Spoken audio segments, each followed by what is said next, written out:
तुषारहार धवला या शुभ्रवस्त्रावृता या वीणावरदण्डमण्डितकरा या श्वेतपद्मासना या ब्रह्माच्युतशङ्करप्रभृतिवीरदेवै सदा वन्दिता सा मां पातु मीरा भगवती निःशेषजाड्यापहा।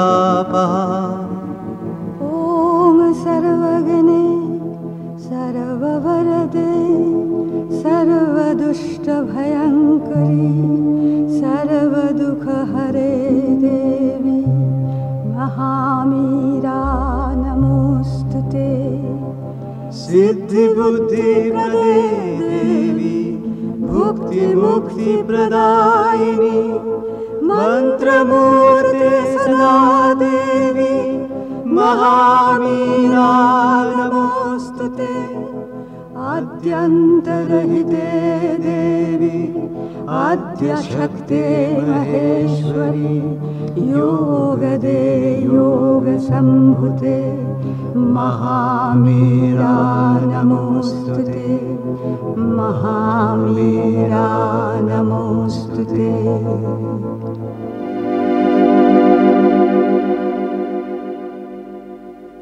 माँ हम पढ़ुଛନ୍ତି ମାତୃ ରଚନାବଳୀ ଭାଗ 10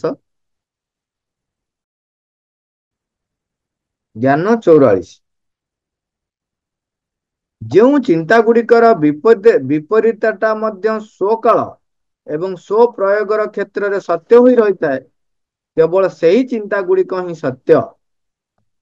ଯେଉଁ ସିଦ୍ଧାନ୍ତ ଗୁଡ଼ିକ ଆପଣାକୁ ଅବିବାଦ୍ୟ ବୋଲି ଘୋଷଣା କରନ୍ତି ସେଇଗୁଡ଼ିକ ହିଁ ସବୁଠାରୁ ଅଧିକ ବିପଜ୍ଜନକ କିସମର ମିଥ୍ୟା। ଜ୍ଞାନ 44। ପ୍ରଭୁ ଶ୍ରୀଅରବିନ୍ଦ ଲେଖୁଛନ୍ତି ଯେଉଁ ଚିନ୍ତା ଗୁଡ଼ିକର ବିପରୀତଟା ମଧ୍ୟ ସ୍ୱକାଳ ଏବଂ ସ୍ୱପ୍ରୟୋଗର କ୍ଷେତ୍ରରେ ସତ୍ୟ ହୋଇ ରହିଥାଏ କେବଳ ସେହି ଚିନ୍ତା ଗୁଡ଼ିକ ହିଁ ସତ୍ୟ। ଯେଉଁ ସିଦ୍ଧାନ୍ତ ଗୁଡ଼ିକ ଆପଣାକୁ ଅବିବାଦ୍ୟ ବୋଲି ଘୋଷଣା କରନ୍ତି ସେଇଗୁଡ଼ିକ ହିଁ ସବୁଠାରୁ ଅଧିକ ବିପଜ୍ଜନକ କିସମର ମିଥ୍ୟା। ଏଠି ମାଙ୍କୁ ପ୍ରଶ୍ନ କରାଯାଇଛି ଯେ ଅବିବାଦ୍ୟ ସିଦ୍ଧାନ୍ତ ଗୁଡ଼ିକ ସବୁଠାରୁ ଅଧିକ ବିପଜ୍ଜନକ କାହିଁକି? ମା ଲେଖୁଛନ୍ତି ନିର୍ବିଶେଷ ଅନନ୍ତ ଓ ଚିରନ୍ତନ ପରମ ସତ୍ୟକୁ ମନ ଆପଣାର ଭାବନା ଦ୍ୱାରା କଦାପି ଠାବ କରିପାରିବ ନାହିଁ। କାହିଁକିନା ମନର ଦୃଷ୍ଟି ସୀମିତ, ଜ୍ଞାନ ସୀମିତ। ତେଣୁ ସେଇ ଯୋଉ ପରମ ସତ୍ୟକୁ ଯିଏ ଅନନ୍ତ, ଯିଏ ଚିରନ୍ତନ, ଯିଏ ସବୁଠାରୁ ସର୍ବର ଊର୍ଦ୍ଧ୍ୱରେ ତାକୁ କଦାପି ଠାବ କରିପାରିବ ନାହିଁ। କାରଣ ଯାହା ଦେଶ ଓ କାଳ ଭିତରେ ଅବସ୍ଥିତ ରହିଛି, ଯାହା ଖଣ୍ଡିତ ଏବଂ ସୀମିତ ହୋଇ ରହିଛି, ମନ କେବଳ ତାହାର ହିଁ ଅବଧାରଣା କରିପାରିବ, ତାହାର ହିଁ କୌଣସି ଅବଧାରଣା କରିପାରିବ। ତେଣୁ ମନର ଭୂମି ଉପରେ ଯୋଉ ନିର୍ବିଶେଷ ପରମ ସତ୍ୟ ରହିଛି, ଯିଏକି ଅସୁମାରୀ ନାନା ଖଣ୍ଡିତ ଏବଂ ପରସ୍ପର ବିରୋଧୀ ସତ୍ୟ ରୂପେ ବିଭକ୍ତ ହୋଇ ରହିଥାଏ ଏବଂ ସେଇ ସତ୍ୟ ଗୁଡ଼ିକ ସମଗ୍ର ଭାବରେ ସେ ମୂଳ ପରମ ସତ୍ୟକୁ ଯଥାସମ୍ଭବ ଅଧିକ ଯଥାର୍ଥ ରୂପେ ପୁନରୁପସ୍ଥାପିତ କରିବା ଲାଗି ପ୍ରୟାସ କରୁଥାନ୍ତି। ଯେଉଁ ମନର ଭୂମିର ଉପରକୁ ଉଠିଗଲେ ସେଠି ଦେଖିବେ ଯେ ପରମ ସତ୍ୟ ଯୋଉ ପରିପ୍ରକାଶ କରିଛି ସିଏ ଚାରିଆଡେ ରହିଛି ଏବଂ କିଏ କାହାର ବିରୋଧ ହେଇ ରହିଥିବ କିନ୍ତୁ ଏକାଠି ରହିଥିବ। ସିଏ ଖଣ୍ଡିତ, ସେଥିପାଇଁ କହୁଛି ନାନା ଖଣ୍ଡିତ ପରସ୍ପର ବିରୋଧୀ ସତ୍ୟ ରୂପେ ରହିଥିବେ। ଆପଣ ଯୋଉ ସିମ୍ବଲିକାଲି ଦେଖୁଛନ୍ତି ମହାଦେବଙ୍କ ପାଖରେ ତାଙ୍କ କଣ୍ଠରେ ସର୍ପରାଜ ଏବଂ ପାଖରେ ବାହନ ତାଙ୍କର କଣ ନା ବୃଷଭ, ଦେବୀ ମା ପାର୍ବତୀଙ୍କର ବାହନ ହଉଛନ୍ତି ସିଂହ, କାର୍ତ୍ତିକେୟଙ୍କର ବାହନ ହଉଛନ୍ତି ମୟୂର ଏବଂ ଗଣେଶଙ୍କର ବାହନ ହଉଛନ୍ତି ମୂଷା। ପକ୍ଷୀ ମୟୂର ମୂଷା ଖାଇଦବ, ସାପ ଖାଇଦବ, ସିଂହ ବୃଷଭକୁ ଖାଇଦବା କଥା, କିନ୍ତୁ ସେମାନେ ପରସ୍ପର ସହିତ ଏକ ସୁସଙ୍ଗତ ଭାବରେ ରହିଛନ୍ତି। କାରଣ ଉଚ୍ଚତର ସ୍ଥିତିରେ ଭିନ୍ନ ଭିନ୍ନ ପରସ୍ପର ବିରୋଧୀ ଭଳି ଦେଖାଯାଉଥିଲେ ମଧ୍ୟ ଆମ ମନ ଦୃଷ୍ଟିକୋଣରୁ କିନ୍ତୁ ସେମାନଙ୍କ ଭିତରେ ବିରୋଧିତା ଭାବ ନଥାଏ। ସେ ସତ୍ୟର ଏକ ପରିପ୍ରକାଶ। ଦେଖାଯାଉଛି ଇଏ ତାର ବିରୋଧ, କିନ୍ତୁ ସିଏ ଗୋଟେ ପରିପ୍ରକାଶ, ଇଏ ଗୋଟେ ପରିପ୍ରକାଶ। ସମସ୍ତେ ନିଜ ନିଜର ସ୍ଥିତି ବଜାୟ ରଖିଛନ୍ତି। ସେଥିପାଇଁ ଲେଖୁଛନ୍ତି ସତ୍ୟ ଗୁଡିକ ସମଗ୍ର ଭାବରେ ସେଇ ମୂଳ ପରମ ସତ୍ୟକୁ ଯଥାସମ୍ଭବ ଅଧିକ ଯଥାର୍ଥ ରୂପେ ପୁନରୁପସ୍ଥାପିତ କରିବା ଲାଗି ପ୍ରୟାସ କରୁଥାନ୍ତି। ସେମାନେ ଯେତେ ସର୍ବାଦୌ ସର୍ବୋତ ଭାବରେ ପରିପ୍ରକାଶ କରିହେବ ସେଇ ଚେଷ୍ଟାରେ ସେମାନେ ଲାଗିଥାନ୍ତି। ତେଣୁ ବିରୋଧୀ ଦେଖାଯାଉଥିଲେ ମଧ୍ୟ ସେମାନେ ରହିଥାନ୍ତି। ଏହି ସମଗ୍ରଟି ମଧ୍ୟରୁ ଯଦି ଏହାର କୌଣସି ଗୋଟିଏ ଉପାଦାନକୁ ଅଲଗା କରି କାଢି ନିଆଯାଏ ଏବଂ କେବଳ ସେହି ଗୋଟିକ ହିଁ ସତ୍ୟ ବୋଲି ଦାବି କରାଯାଏ, ଏଇଟା ହଉଛି ଗୁରୁତ୍ୱପୂର୍ଣ୍ଣ। ତା ଭିତରୁ ଯେକୌଣସି ଗୋଟାକୁ କାଢି ନେଇ ତାକୁ ଯଦି କେବଳ ସତ୍ୟ ବୋଲି ଦାବି କରାଯାଏ, ତେବେ ତାହା ହୁଏତ ଯେତେ ଅଧିକ ପରିମାଣରେ କେନ୍ଦ୍ରସ୍ଥ ଏବଂ ବ୍ୟାପକ ହୋଇଥିଲେ ମଧ୍ୟ ତଥାପି ଅବଶ୍ୟମ୍ଭାବୀ ଭାବରେ ଏକ ମିଥ୍ୟାରେ ପରିଣତ ହୋଇଯାଏ। କାରଣ ତାହା ସମଗ୍ର ପରମ ସତ୍ୟର ଅବଶିଷ୍ଟ ସମ୍ପୂର୍ଣ୍ଣ ଅଂଶଟିକୁ ଅସ୍ୱୀକାର କରୁଥାଏ। ଆମେ ଯେତେବେଳେ କୌଣସି ଗୋଟିକୁ କହୁଛୁ ଏଇଟା ହିଁ ସତ୍ୟ, ସେତେବେଳେ ତାହା ମିଛରେ ପରିଣତ ହେଇଗଲା। କାରଣ ସେଇଟା ହିଁ ସତ୍ୟ ତ ନୁହେଁ ନା। ସେଇଟା ସତ୍ୟ, ତା ବାଦେ ଆଉ ଯାହା ରହିଛି ତାହା ମଧ୍ୟ ସତ୍ୟ। ଆମେ ଯଦି ଗୋଟେ ଜାଗାରେ ଦେଖୁଛୁ ପାଣି ରହିଛି, ପୁରା ସ୍ୱଚ୍ଛ ଜଳ ରହିଛି, ତାହା ମଧ୍ୟ ସତ୍ୟ। ଏବଂ ତା ତଳେ ଅତି ଯୋଉ କର୍ଦ୍ଦମାକ୍ତ ଯୋଉ ପଙ୍କିଳ ମାଟି ମଧ୍ୟ ରହିଛି, ପଙ୍କ ରହିଛି, ତାହା ମଧ୍ୟ ସତ୍ୟ। ଏବଂ ସେ ପଙ୍କିଳ ଭିତରେ ପଦ୍ମର ବିହନରୁ ବା ପଦ୍ମର ମୂଳ ପିଣ୍ଡରୁ ପଦ୍ମ ଗଛଟିଏ ବାହାରିବା, ପଦ୍ମ ଗଛଟି ବାହାରିବା ଏବଂ ପଦ୍ମଟିଏ ଫୁଟିବା, ତାହା ମଧ୍ୟ ସତ୍ୟ। ଆପଣ ଯଦି କହିବେ ଯେ ତଳେ ଏତେ ପଙ୍କିଳ କର୍ଦ୍ଦମାକ୍ତ ରହିଛି, ତେବେ ଉପରେ ପାଣି କେମିତି ସ୍ୱଚ୍ଛ ହବ?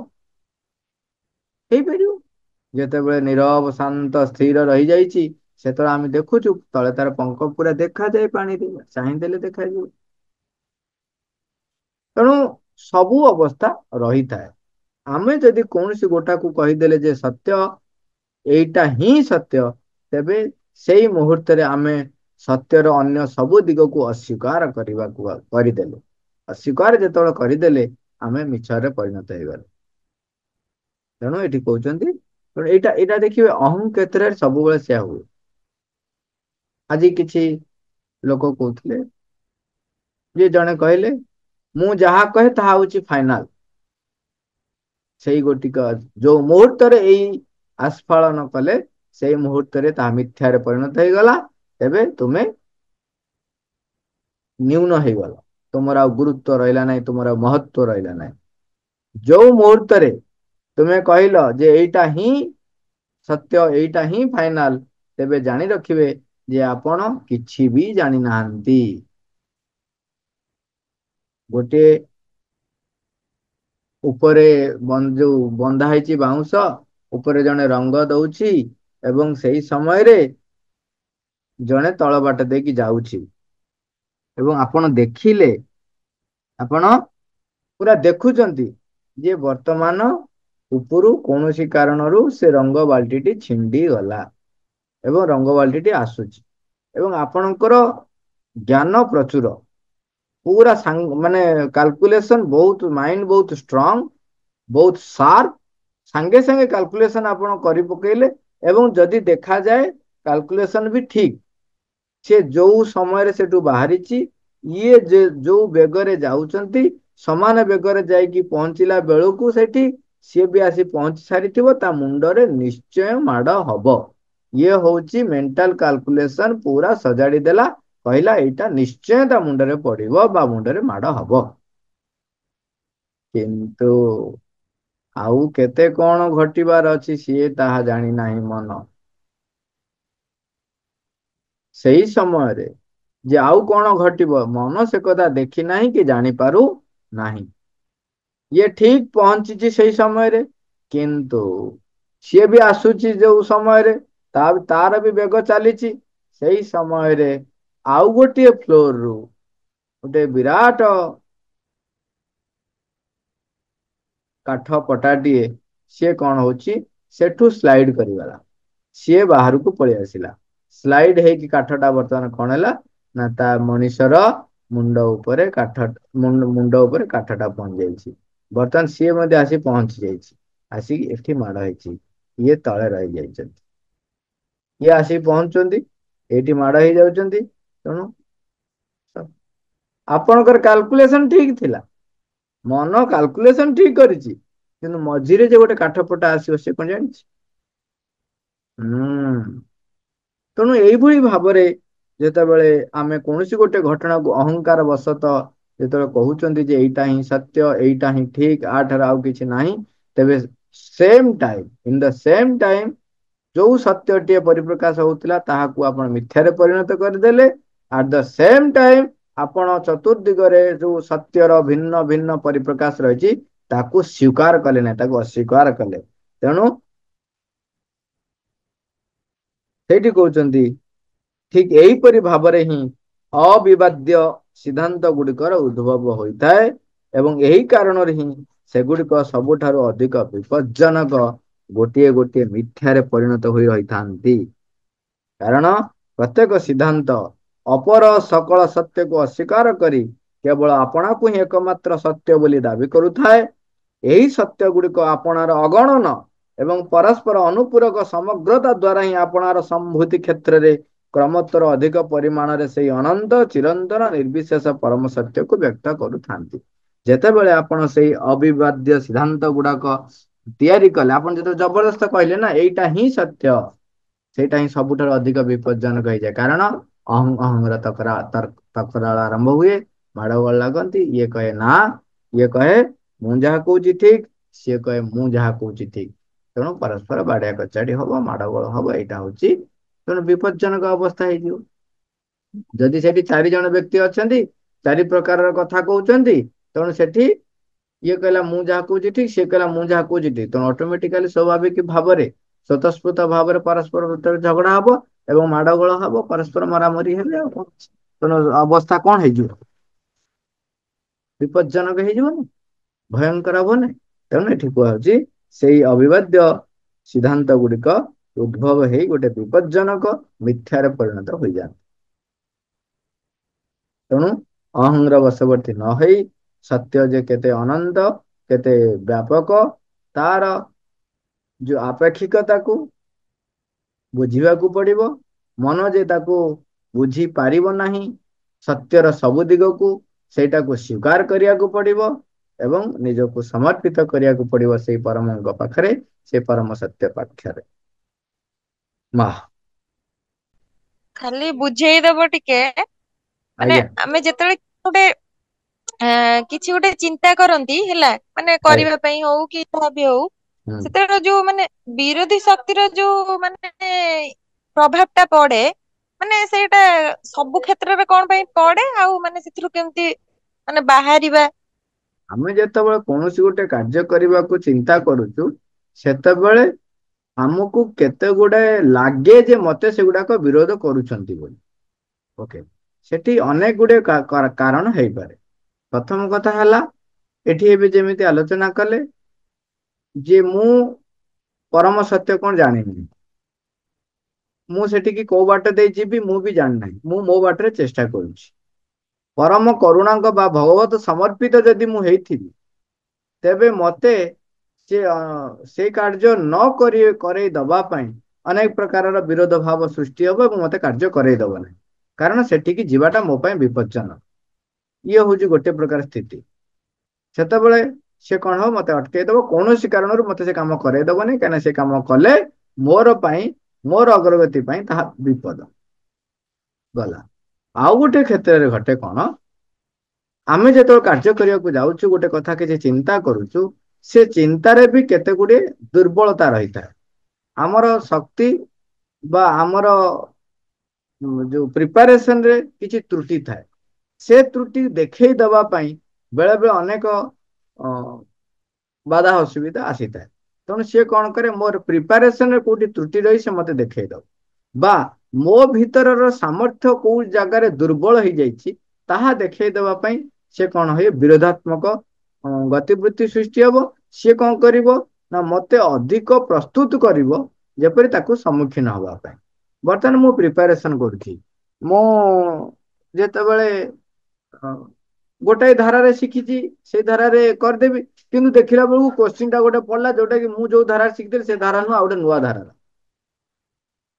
तेणु सी नुआ धारारे जेतेबेले आसिला ता माने आउ गोटे धारारे भी क्वेश्चन हेई पारे से धारणाटा मोर नथिला मो धारणाटा भांगिया पई आसी पहुंचिला सेतेबेले मु मोर सामर्थ्य को वृद्धि करिया पई सेटा से साहाय्य कला ये होची दी प्रकारर कंडीशन ता बाद आउ केते गुटे कंडीशन कौन हुए मते लागे मते विरोध करुछि बोली किंतु सेही समय मोर कर्तव्य होछि कौन टिके नीरव रहिबी एवं जो जो घटना गुड़िक मु करबा पई चिंता करिछि बा संकल्प करिछि ताकू मांग पाखे रखिबी एवं जो जो विरोधी गतिविधि गुड़िक आसुछि ताकू मध्य मांग पाखे रखिबी प्रार्थना करबी माँ मते प्रकृत सत्य कौन देखै दियो एवं जदि तमे चाहूच एई दिगरे मु आगेबा पई तेबे से जो विरोध भाव आसीछि ताकू किपरि सम्मुखीन हेई परिबी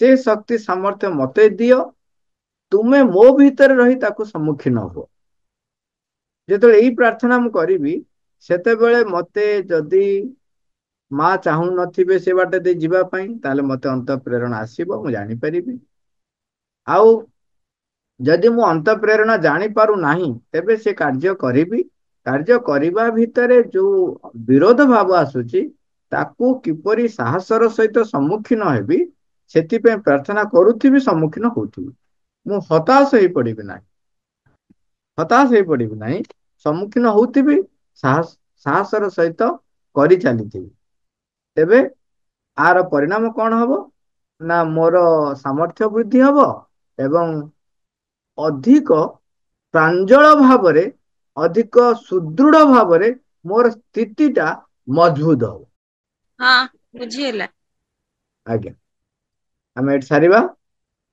माँ थैंक यू ऑल ओवर